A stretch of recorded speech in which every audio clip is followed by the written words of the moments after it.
Record. Welcome to Bridges Live. This is Dr. Paul. We actually have our show off of Bridges Live called Voices to be Heard. I am Dr. Paul Dyer, and you are, say your name. I like to do the whole show thing, like a talk show. Tamera. And I'm Tamera Randolph. I'm waiting on the YouTube to come on. I love that. It looks like. So we are here. We decided, if most people don't know, you can call in, and I have it set up. I have this whole great number, and I'm not going to remember it, and I'm sorry if I don't remember it. It's 1-888-240-8466. So, and you can actually call and leave a message, even if it's not on the show, and I'll get it. So, yeah, we're full blown. It's all out there. It says we want. Yeah, but we're serious. And we want to hear from you. And the reason why it started because a lot of people like to say, "Well, why did you do this?" Well, I met this wonderful woman, Tamera Randolph, and she kept. Now let's talk about she kept. Go ahead. Yes. Yeah, sure. So, started kept in loving memory of my mother. We've been working and serving in the community for about 4 years now, solid, consistent years. Mm-hmm. And my mother, unfortunately, fell victim to domestic violence, and I wanted to create KEPT as a safe haven for women to not only get the help and support they need, but to find and resonate and find some comfort in sharing their stories. And it's not only for women, and we kind of talked about it before, but men as well just need an opportunity or need the push to share and get their experiences out. So KEPT, it stands for Keeping Every Possibility Tangible. And we want to create that place, that safe haven to get those resources that they need to get out of those toxic situations. So blessed to meet you, Dr. Dyer, and blessed to share in this here. Yes, and you disappeared on me real quick, but yeah, that's okay. And one of the things is that it's the platform, and I like to use my platform for positive and uplifting things, and that's really what, my mother says this, and I don't know if I ever said this. Did you know my mother was also with domestic violence? Well, yes. I did share. Okay, we talked about it last time. Okay, so my mother, she was such an amazing educator that she would say, if you're going to if you're going to be the tree that grows strong, mm-hmm. then you must drop fruit. And the fruit is for people to eat.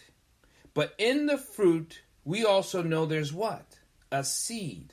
And wow. In that seed, it'll grow another tree. Wow.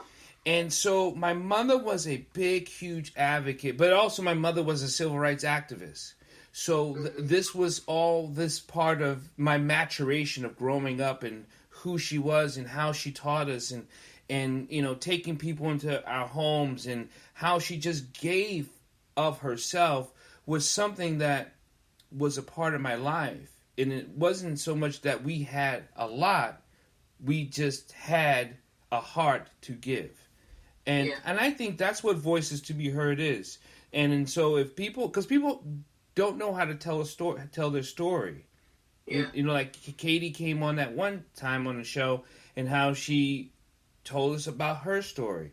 Right. Why do you think it's an embarrassment? How do we get over the people having the embarrassment of speaking up? Not so much speaking out.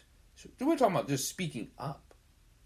Yeah, I think it's hard, and everyone matures and gets to a level of comfort with themselves and just being real and honest. So I think it's easier to put on a facade that everything is perfect. And it's a little more complicated to be honest and to be vulnerable. So to open up and say that I am dealing with whatever it is, not necessarily domestic violence, but whatever it is a level of vulnerability that everyone isn't comfortable with. And I think we all have that to a certain extent. There's certain things about ourselves that we're not necessarily going to share with the world. But in this case, it's something that will not, I think sharing your story is therapy, you know, and it's a way that you are able to lift some of that burden that you're carrying, and it is not necessarily yours to carry. You know, you may be in a situation, not your fault, you've gone through it, but now that you are becoming more aware, it's okay to speak out. It's okay to look for help. It's okay to share your story, because I found, personally for me, sharing my story in the way that domestic violence has impacted myself and my family has been a blessing to others. And if that was the reason I had to go through what I did, that I'm honored that I was able to go through it and hopefully encourage and save someone else. So again, I think it's difficult and it can be a little nerve-wracking, but again, that vulnerability can literally save someone else's life. You know, one of the things about being and opening up is that that to me, I think that is the thing, is saving someone else's life. It's being able to say, I shared and someone heard, and now someone is being saved. Yeah, and it's that one, you know, I think it's easy for us to look and think that we have to affect and change thousands at a time. And, you know, that calling isn't for everyone. You know, like, Beyonce is immaculate at what she does. You know, I may or may not go to every concert that she puts on. But there are the smaller, like, Emily Kings of the world. And this is a music reference. Yeah. But I'm saying, like, I adore Emily King just as much as Beyonce. And in that reference, I'm just saying, like, for little old me, I am saying that I'm not Oprah, you know, but I'm honored that she's created the platform and something that I can look to, but I know my reach that's not where I'm supposed to be. I feel like my place is here, and to help and impact and affect and bless the one or two or few, and I am totally okay with that. You're my Oprah. I mean, you're not going to get rid of a new car, I get it, but you have the heart. I would if I had it. You're right. I'm a giver. Me too.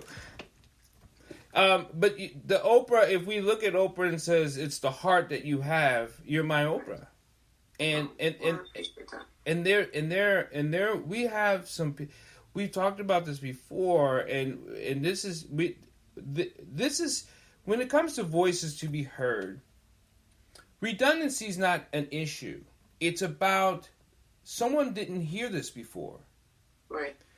You know, so when we talk about violence to a person, we are also not just talking about the physical, right?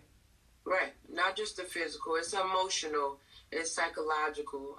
There are different types of emotional or different types of abuse.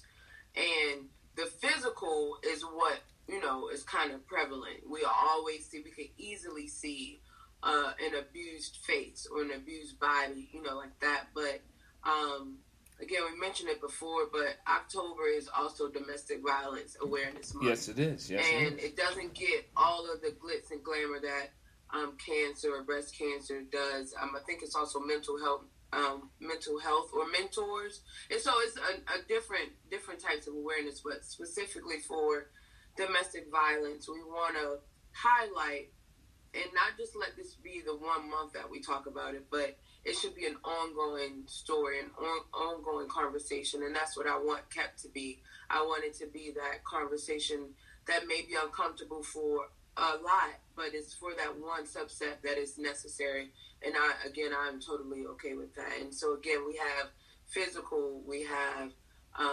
sexual abuse, obviously, that's there, emotional, psychological. So there's different types of abuse. And oftentimes with physical abuse, it doesn't start with the physical. Right. You know, it starts psychologically, emotionally, where someone's just trying to control your thoughts and who you are and what you can and can't do. And then after a certain point, physically it comes in and it's a shock. And I've heard stories where it's not until they've been physically abused where it's like kind of the light goes off, like, oh no, something is wrong with this situation, when in fact they could have been abused much longer than that one instance. Stalking is an abuse. Correct. Yep. Literally just heard that someone didn't think stalking was that abusive. No, it's definitely abuse. And again, that's that psychological thing, because it's a I want you, regardless of what you say, I want you. And you don't have to tell me that you want me, but I know you want me. Right. I don't want you, Right. And that's, stalking is a form of abuse, not to make light of it, but it's true. And that's the way that guys, kind of, or, people, whoever the stalkers are, kind of approach it. Like, I am coming after you, regardless how many times you say no, or how many times you don't answer me. I feel like I'm imagining in their mind, they're like, oh, okay, I know you saying no, but that's not really what you mean. That's not what you mean. You're right. I know what you mean. Yeah, and we talk, and here's the thing. Things are said in loving ways that the abuser uses for their spider trap. Right. Like, I do this because I love you. Right. You make me do this. I wouldn't be acting this way if you never, what ... Because you could just add any of those words onto that, and it doesn't matter what those words come after that. So I think this is where abuse comes difficult. It's unlike the physical, and I because I'm always talking to people because that's what I do, and to communicate. But how can a person know that the person is not healthy for them if they're using those words? I feel like the love, it shouldn't hurt, like I shouldn't. But what if it doesn't hurt? That's the key. Like, what if I say, you know what, Tamera, I'm doing this because I love you, and I'm not hurting you physically. I keep saying it emotionally, but I'm always tracking what you do. Yeah, I think if loving you or you loving me makes me feel uncomfortable or uneasy, unsafe, if I'm questioning, if I have to think about every single thing, every decision I'm making throughout the day, because I want to make sure that you aren't going to be upset or feel some type of way, that's not healthy. But now, okay, so now this is where, and believe me, people, and I want to say this again, and you guys can see this up on this. I put the number across the thing. You can give us a call at 1-888-240-8466. Women, black women, strong women say, "I'm not scared of what you're doing, but what they're doing is not healthy for them." So how do you get them out of that? That whole buck up. I can handle it. Like, I can handle it. You're right. Yeah, I mean, as a black woman, we deal with a lot of stuff. We handle a lot of stuff. And I think as a man, it's probably impossible for you to really comprehend the amount of stuff that we deal and work through. And so I think naturally our trait is to be superwoman. Mm-hmm. And to deal with whatever the mess is and to not find fault in that. Like, and I can kind of speak personally. Like, I would rather be the fixer. I would rather fix it. Like, if there's an issue, I would rather fix it than to necessarily some help. To be some type of confrontation or anything like that. You know what? Let me just fix it, and whatever that means, regardless of how that'll make me feel. But that's not always okay. And I think as a Black woman, we just have to be okay with saying no, because that's a full sentence paragraph, okay, dissertation, you know. Just no. Just no. Yeah. It's just 2 letters. You could put an exclamation mark afterward. You know, you could bold that, underline it if you want. But no is oftentimes hard. But we just have to be okay and get comfortable with saying that, because for our mental health, right? No is necessary, and that's something I'm working on too. You know, here's the thing, people, and as you listen to Voices to Be Heard, I'll give you a if you haven't heard any of the other things I've done and the shows I've done, I'm very transparent. So a lot of times I'm talking from something I felt, feel, or have done or go through, and I've working on it, have worked on it, continues to work on it. The journey is a journey step by step. But like I said in the beginning, if I'm going to be a tree that grows strong, I'm going to drop fruit. If you look at it a different way, just because I've walked down this path, I'm going to leave breadcrumbs for the other people to follow. So if you with someone who you dearly love and have a hard time being with, and you being yourself, that's a signal. Now, I do believe in getting help. I do believe in saying, you know what? Hey, Mrs. Minnie Mouse, I love you, Minnie Mouse, but you suck the life out of me, right? Now, I think we should go get help. And Minnie Mouse says, man, the hell with that noise. And you say, well, I'm getting help, and I want you to come. I would like for you to come. It's really good if we come. Because we need, I think we can be this together. That's a great thing to do.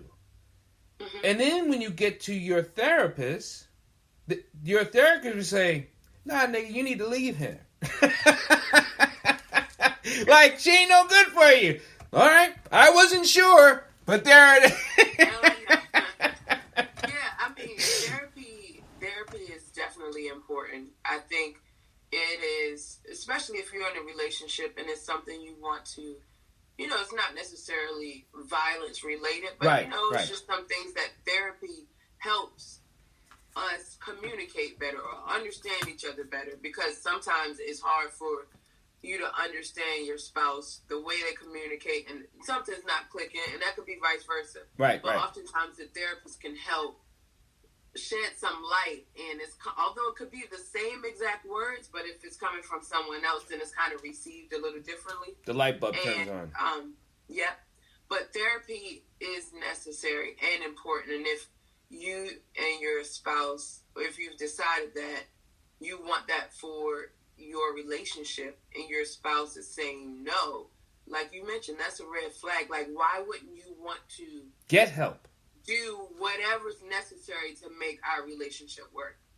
And that is a problem. If they don't want to do that, then you need to reconsider, you know, how important the relationship is to them, because there's obviously sacrifices you're willing to make, and if they are not, then we are going down 2 separate paths. That would be the way I would approach it. So recently I had a conversation with a couple, a young couple, and he had said that he's going through some things. I asked him about their relationship, and I get there quick. Okay. And he had said he's going through some things. He wants to work some things out. And she had said that she still wants to be with him while he works things out. And he was kind of like, I just want to take this break, and I want to work on myself. And she said, well, I want to be there for you. What do you think about that type of conversation in a relationship? It was this way. It was her saying to him. But do you think there's some hint of is it okay to allow? What do you think about that? I'm going to leave it at that. I think if someone does not want to be there, you should not beg them to be or stay. And then for that instance, it's obvious, regardless if the reason is something he wants to work on, he doesn't want to figure that out with her. Right. And I would take that hint, like, I'm all right, then I'll pray for you. I pray all is well, but I'm not going to beg you to stay here. Never going to do that. No, I mean, because you look at it this way, and sometimes when people flip verbiage from men to women and women to men, it sounds different. Because if a man said, if a woman said, I want to work through this by myself, and he said, I want to be there with you, I want to make sure it sounds so aggressive coming from that way, doesn't it? I don't think so. I think it sounds pretty much the same. Okay. I understand what you mean. Like, hearing a guy say that would kind of, I feel like the room would do something like, oh, but hearing the woman say it is like, girl, don't be there sounding desperate. He said he didn't want you, so So yeah. But for me, I think it's the same thing. I would take the same approach for the guy. Like, don't beg her to stay. If she wants to go ahead and let her go. Right. And and that's reality right there. But I know there's some that would just choose to stay regardless. I don't know that that's necessary. We got a call. To accept this call, press 1. To send the caller in. Hello, welcome to Voices to Be Heard. This is great. Hello? Hello? Yes, can you hear me? Yes, I can hear you. Can you hear me? Yeah, Tamera, can you hear? Yeah, I sure can. Okay, great. You're in Voices to Be Heard. I'm glad you called. What's your name? Linda. Linda. Hi, Linda. How you doing? I'm Dr. Paul, and, well, it doesn't matter, but let's hear what you have to say, please. Actually, I said Brenda. Brenda. With the B. I'm sorry. Hi, yeah. I apologize. I'm a male. Okay. I have a hard time hearing. I heard you, Brenda.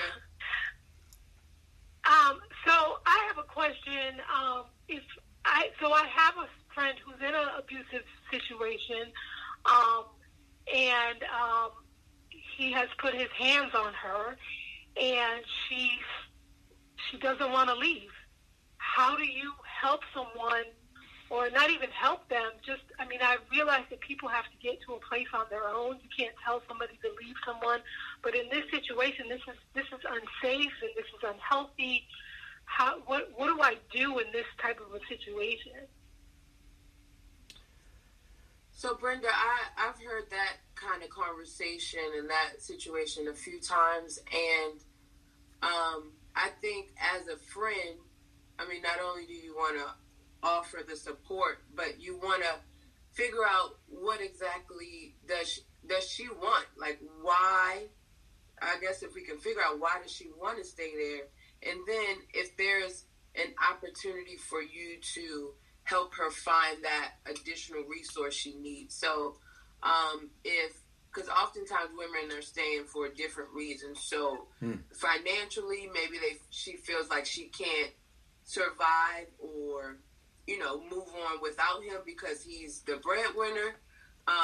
Or if it's, children involved, like what specific help can you help her find, if that kind of makes sense. So if it's financially, then maybe you helping her figure out a new job or a job that would sustain her for a while. Is there some other family she could stay with that would help provide that bridge between her relationship now and where she's moving or where she would move to get out and be single? And then additionally, actual therapy to help her talk through and get through that situation properly. And as a friend, it's easy for us to just listen, but are we actually providing the help mentally that she needs? Is kind of where we're kind of it's kind of a catch-22, because we want to be there and we want to listen, but if listening actually helping, sometimes it's not. So we want to figure out, and it's hard, but we want to figure out what kind of support can I actually offer? So outside of listening, do I need to, if she wants me to call the police, if that's even an option. But if it's a financial burden that she feels that's the reason why she's staying, then what can I do, and what can you do to provide that resource for her? So Brenda, I have a quick question, and you can answer what Tamera was talking about, but have you offered some of those suggestions?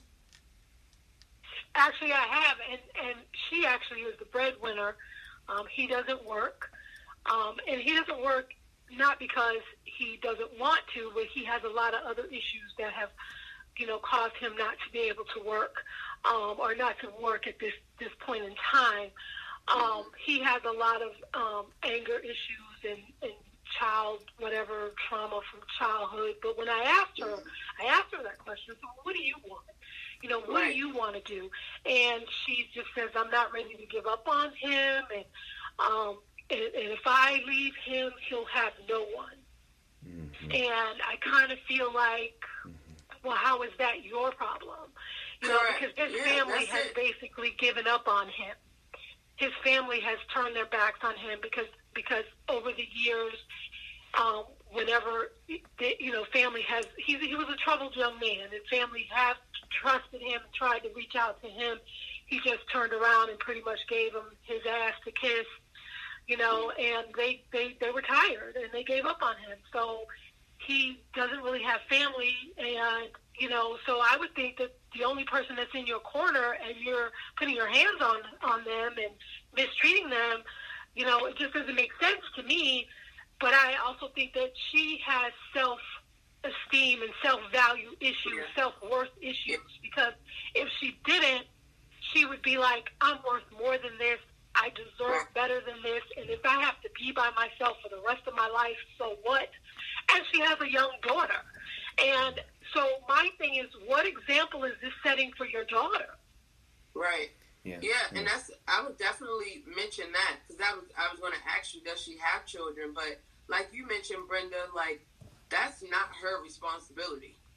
Like, his well-being, and I understand that she loves him and cares for him. Right. But she can't allow that to destroy her, specifically and most importantly because she's also a mother. So she should want to be that example. But I think, like you mentioned, Brenda, she has some self-esteem issues that she needs to work through, and that's why suggesting therapy would be great. And maybe if you felt so inclined, helping her find somewhere that maybe he could go, because it's hard to say just drop him and leave, because she's obviously not going to do that. But maybe helping find resources for both of them. And I think you're right, Tamera. And I think we just said this before Brenda called, is that mental health, we need help. We need to be able to be okay getting help.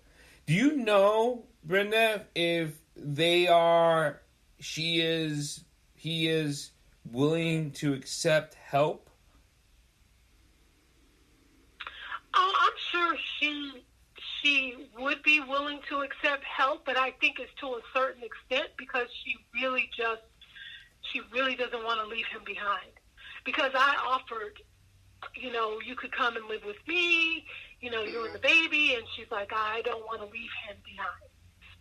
And so there have been options that have been given to her. I just really believe that she somehow thinks that she can't do better, or maybe that she's not even deserving of better, for whatever her reasons are. Well, I just want to say thank you for calling Voices to be Heard, and it's really a blessing. And please always call back if you give us an update on the situation. Is there anything else you'd like to share with us, Brenda? I think this is a really great, informative show, and I'm really glad that you guys are talking about it. There are so many women out here that are dealing with abusive relationships, whether it's and I at the top of the show, you guys talked about abuse, and people don't even realize it's abuse, because I never considered stalking as an abuse. I never really thought about it that way that you guys clarified it. But I also think that people should know that abuse doesn't always come from an intimate relationship. Abuse can be from a family member, talk, mental abuse or verbal abuse, parent to child, or child to parent, or sibling to sibling. And so I think that moving forward, that's a subject that can be touched on as well, because I know a lot of people who, take so much crap off of their siblings and their family members, and within our community, within the Black community, we have to start all of these things that we swept under the rug for years, and whether it was molestation or don't let the girls be around that uncle, because they do that. Yet nobody did anything to get that uncle removed from the situation. It was so the thing was, keep the girls away from him, or keep the children away from him. How about instead of keeping the children away from him, how about get him some help? Yeah. Or whatever. And putting them in jail is not the answer. That person needs help too. And so for so long in the Black community, we sweep our things under the rug. It's like we don't talk about that. And so besides the trauma of what happens to us in white America and just in this world every day of just being Black, what we're doing to ourselves with not talking about these things. And so I just commend you guys for, talking about this and putting the show out. And I really want to, say everyone that's listening, that's under the sound of my voice, if you've got a question, call in. You don't have to give your name, I'm assuming. No, you don't. No. Don't sit there and hurt. Get some help. Don't hurt. Yes. Get some help. Thank you. Thank you guys for taking my call. Thank you, Brenda. I'll be listening. Thank you. Thank you so much. Yeah, thank you so much. I mean, wow. She could take my seat. So, be heard, right? Voices to be heard. This weighs heavy on us. To hear, because we want to help. We want to help him. We want to help her. We want to help them. We want to, all of it. It's not just particulars. It's all of it, because I'm thinking about him in my head. And I'm thinking about young Black male trauma, right? Mm-hmm. And then wanting to be better, but not knowing how. Now, if you picture, so if you look at some of the statistics, right? You take the amount of Black men who are in prison, or was in prison, or have been in jail. They come out, they have this thing over them. They need help to be able to learn how to establish something, not a relationship, but a relationship with themselves. Right, to appreciate themselves. And I don't think we even have to go all the way to that extreme, being incarcerated. I just think as a male in general, as a Black man, I know that it's, kind of been frowned upon for you to be emotional, to show any emotion, to communicate, and, to just be honest in your genuine self. And that it's hard to kind of overcome all of these years. This is the only, this is the way I was groomed, the way I was taught to be. And now as I become an adult, I realize, it's okay that I am emotional because I just witnessed death, or my mom, has died. It's actually okay for me to cry. It's okay for me to say, I love you. I love, my best friend that's a guy, not to feel any type of way if I'm not, if I'm not gay. It's been like, show emotion to another male. No, you actually genuinely have that feeling. You actually love your brother, and that is okay. And even if you are gay, it's okay for you to be gay, love another male, and not, or the same for females, So I just think it's hard, specifically while we're talking about males, for them to just communicate. And I've heard some stories of males that have had trauma and abuse and have witnessed abuse from family. And, you know, it's just something, it was a moment in time, and they just pack it away. And then it comes out a little later in life, and they're not sure, you know, how this just unpacked on itself. It's because it's a weight and a burden and a cross that you've been bearing for so long, and it's not, and you know, you haven't had or taken the opportunity to express yourself and talk about it. And so I'm prayerful that this show is that it prompts and, you know, evokes a conversation that may not have happened before, and that's necessary. Because I'm not sure, and because I've shared this before, so forgive me if I shared this before, but I've been sexually assaulted when I was young, and it was a uncle, and I've talked about it. So there's things that, and it affected my relationship with women throughout my life when I did not talk about it. That's what and that's where conversations are so important, because if you don't unpack it, like you said, and I've used the word when I'm teaching meditation, you know, you got to kick up that mud to clear it out, but you have to unpack it, because the sediment settles down throughout the years and it becomes hardened. And all of a sudden you're feeling like that's just the floor I should be walking on emotionally. Where underneath that flooring is so much trauma and neglect that you did not heal it. Because the floor, in metaphorically using it in thinking, your floor is supposed to be loving and soft and caring, not hard and rigid and rugged. Right. It's just not. We're not supposed to live that way. And that's why we you know, and Tamera, I tell you, I'm blessed to do this with voices to be heard here, and yeah, it's just great. Anything you want to give anyone else before we take off? And I had to Tamera had to remind us, we're not doing this every week. So, we're doing this every other week. So yeah. So like I'll be ready, but no, I just again I'm grateful and thankful for this time.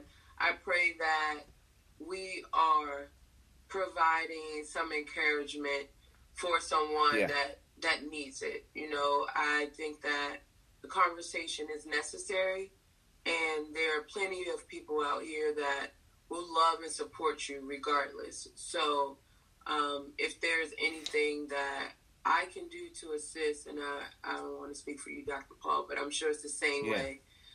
We love you. We love you.